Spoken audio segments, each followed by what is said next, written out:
Desde la Segunda Guerra Mundial, se calcula que se han tendido unos 400 millones de minas por tierra o mar.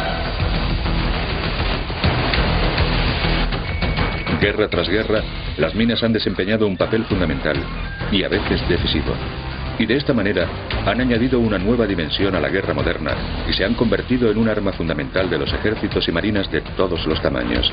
Es un sistema muy práctico en cualquier época y se puede utilizar no solo para preparar un campo de batalla, sino también para producir un fuerte impacto psicológico. Con 10 minas de 80 euros cada una, se pueden hacer volar 10 tanques. Es decir, 25 o 30 millones de euros. Desde el punto de vista económico, es evidente que las minas son una manera fácil y barata de derrotar a un enemigo técnicamente desarrollado. Son una herramienta militar muy útil, si no, no habría tantas minas. El problema está en que después de los conflictos, las minas antipersonales que han quedado sin estallar afectan a las poblaciones civiles. Ese es el problema, y es un problema muy grave. El problema ha ido escalando en proporción geométrica en las últimas décadas debido a que los ejércitos tienen cada vez más en cuenta su utilidad. Los grupos rebeldes dependen de las minas porque son una forma barata de destruir armas más potentes y también de marcar su presencia. Las superpotencias ven en las minas una fuerza multiplicadora, un sustituto de los soldados que consigue reducir la necesidad de grandes ejércitos y de este modo salvar vidas militares. En consecuencia, actualmente hay unos 700 campos de minas en zonas terrestres o marítimas de amplias regiones del planeta. Desgraciadamente, como armas generadoras de caos y terror que son, sus peores efectos se sufren mucho después de que terminen las guerras. La onda expansiva de la mina se transmite desde el pie hacia la pierna y los tejidos que rodean al hueso se desprenden de él, de forma que toda la piel y el interior del músculo quedan dañados. El efecto de las minas terrestres es atroz. Es algo inconcebible. Es imposible asumir la existencia de esta terrible arma. Y nuestra culpabilidad por el hecho de saber que los dólares de nuestros impuestos sirven para mutilar niños. Desde 1975, más de 500.000 civiles, la mitad niños, han muerto o han quedado lisiados por efecto de las minas terrestres. Decenas de millones de minas activas permanecen enterradas en 70 países de todo el mundo, haciendo que la vida diaria se convierta en un juego de la ruleta rusa para 2/3 de las naciones más pobres del mundo. Las minas siguen siendo mortales debido a su sencillez. La amplia mayoría están compuestas por una espoleta que produce una chispa cuando se pisa, lo cual hace estallar una carga inicial, que a su vez hace detonar la carga principal. Mientras la espoleta esté intacta, la mina sigue activa. ¿Cómo es posible que hayamos llegado hasta aquí? Que hayamos sembrado una tierra y un mar que dan vida de trampas de mutilación y de muerte. El origen de las minas terrestres se remonta al siglo XIII en China. Los chinos tardaron solo 100 años tras inventar la pólvora en crear la primera mina explosiva del mundo llamada el trueno subterráneo, que alcanza los cielos. Los chinos clavaban banderas, lanzas u otros objetos atractivos en el suelo para atraer a los caballeros enemigos. Cuando el objeto se retiraba del suelo, se activaba una carga iniciadora que se colocaba junto a una carga de pólvora. Los ejércitos de toda Europa intentaron durante siglos perfeccionar esta arma de tal poder destructivo. Pero fue un estadounidense, un general confederado llamado Gabriel Reims, quien extendió el uso de las minas durante la Guerra Civil Americana. Ya en la defensa de Richmond en 1864 se utilizaron miles de minas que causaron cientos de muertos. Había incluso minas anticarro. La caballería y partisanos de los confederados colocaron minas anticarro en las vías de los ferrocarriles y hay indicios de que destruyeron unos 8 trenes o más en Tennessee. Las minas anticarro, cargadas con 10 kilos o más de explosivos, fueron las precursoras de las modernas minas antitanque. Pero Reims también colocó minas más pequeñas que tenían como objetivo a los soldados, minas antipersonas. De hecho, las primeras víctimas de una mina terrestre en la Guerra Civil lo fueron de una mina antipersona, y fueron un soldado de la Unión, que resultó herido, y su caballo, que murió el 4 de mayo de 1862. Las minas rudimentarias de Reims se hacían en pleno campo utilizando proyectiles y añadiéndoles un mecanismo de presión y de tracción. Las minas de presión se activaban al pisarse. Las minas de tracción detonaban cuando la mina se rozaba con el brazo o la pierna. La espoleta que inventó Reims consistía en una serie de pequeñas ampollas rellenas de una mezcla de sustancias químicas volátiles y una delgada capucha de cobre. Cuando se pisaba, el compuesto se incendiaba y activaba los explosivos que estaban en un canal de ignición y que a su vez detonaban la carga principal. Al principio las espoletas eran tan sensibles que las minas estallaban al mínimo contacto. A pesar de perder el pulgar y el índice manipulando las minas, Reims estableció el punto de presión para la detonación en 3,5 kilos. En total se tendieron unas 20.000 minas durante la guerra y murieron varios cientos de soldados, aunque ya desde el comienzo fueron vistas como una aberración, al menos por el ejército del norte. Aquella no era la manera de conducir de la guerra.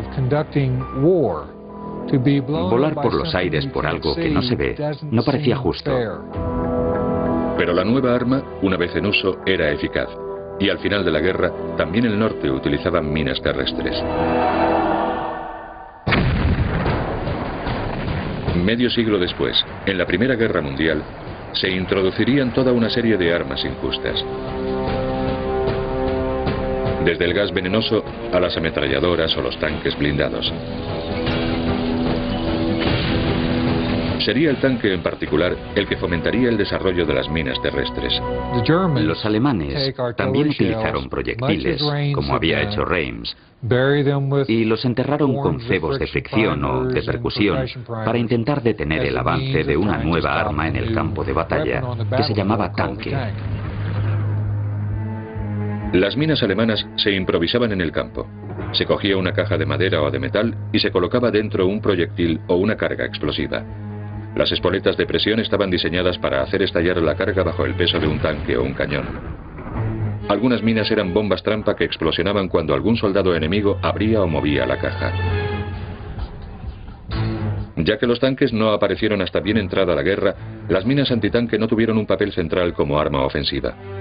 Aún así, las minas causaron una gran impresión y fueron responsables de la pérdida del 16% de los tanques americanos.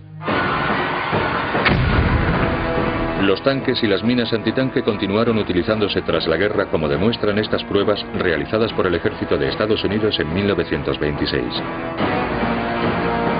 Pero las labores de reconstrucción en tiempos de paz hicieron que se detuviese la investigación en este campo, excepto en Alemania, que comenzó a prepararse para la guerra tan pronto como Hitler llegó al poder en 1933. En la historia del uso bélico de las armas, la Segunda Guerra Mundial marcó un hito. Además de ser utilizadas por todos los frentes en cantidades sorprendentes, incorporaban diseños e innovaciones aterradoras, una arma fundamental que se convertiría en símbolo de la guerra del siglo XX.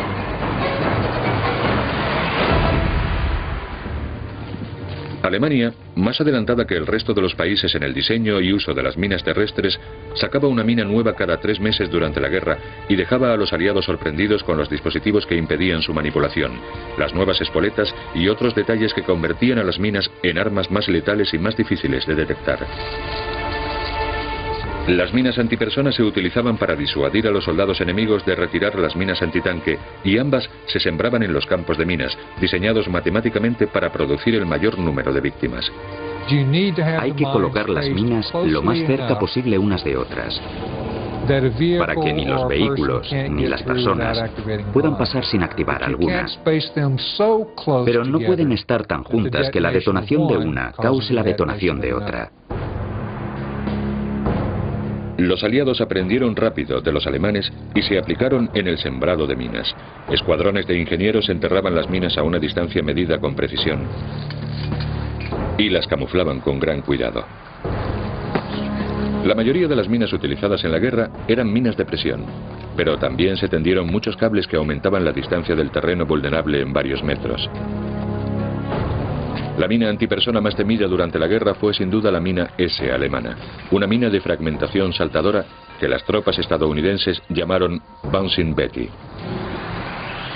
Introducida para derrotar a los franceses en 1940, esta mina se activaba rozando el hilo de tracción o pisándola. Pero la gran novedad era que en vez de explotar en el suelo, una pequeña carga de pólvora negra despedía hacia arriba el núcleo de la mina, y era entonces cuando estallaba la carga principal, que enviaba 350 bolitas de acero en todas direcciones. Es la primera mina antipersonal creada para matar a muchas personas a la vez. Es un modelo de mina explosiva que tiene un radio letal de unos 25 metros en un ángulo de 360 grados, de forma que es posible que una de estas minas mate o hiera todo un escuadrón. Entre los heridos y muertos, muchos eran ingenieros de combate cuyo oficio, a prueba de nervios, consistía en deslizar detectores de metal por cada centímetro del suelo en busca de las minas. Ese trabajo se volvería mucho más peligroso hacia la mitad de la guerra, cuando los alemanes introdujeron una nueva mina, una mina que ningún detector de metales aliado era capaz de encontrar.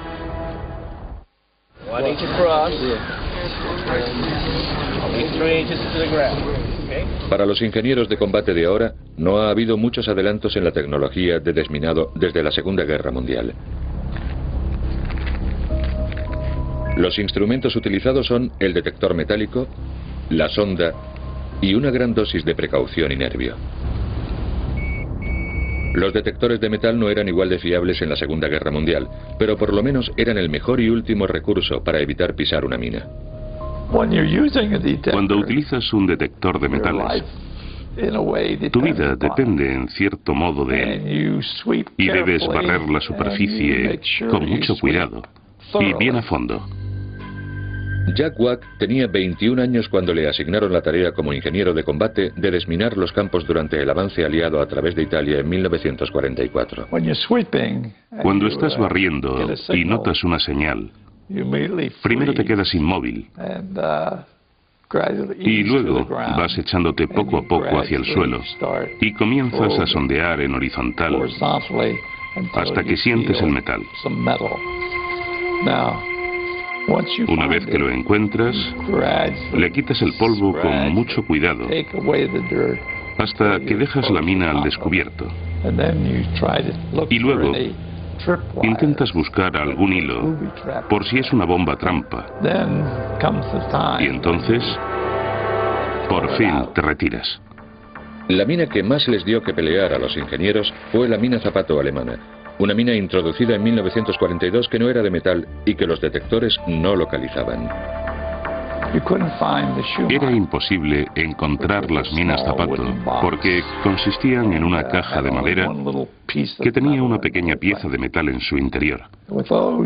Cuando nos poníamos a desminar los campos, aquellas minas eran las que más temíamos. Wack perdió ambas piernas al pisar una mina Zapato cuando limpiaba los escombros caídos tras el bombardeo de un puente. Cuando pisé la mina, no me di cuenta. La aguja no me había señalado nada. No se produjo ningún pitido. Lo primero que sentí fue el enorme estruendo y de repente estaba volando por los aires. Supe que se trataba de una mina Zapato por la potencia de la explosión, y cuando estuve en el suelo y me miré las piernas vi que no tenía pies. Me senté un segundo y sentí una sensación de paz. Estaba completamente seguro de que a pesar de haber perdido las dos piernas, iba a poder vivir una vida normal. El operador de la pala me sacó de allí y llamó a una ambulancia. Y en media hora apareció la ambulancia y me llevó de allí. Pero si los alemanes llevaban la delantera en las labores de minado, los aliados, por necesidad, desarrollaron las mejores herramientas para desminar los campos. Batir el suelo con máquinas blindadas capaces de proteger a sus operadores fue una de las formas. También se utilizaron apisonadoras para hacer estallar las minas y arados para despejar caminos y echar las minas a un lado. Otro mecanismo fueron las cintas de barrido, que se extendían a lo largo de varios cientos de metros por los campos de minas y se hacían estallar para abrir caminos por donde pudiese pasar un tanque.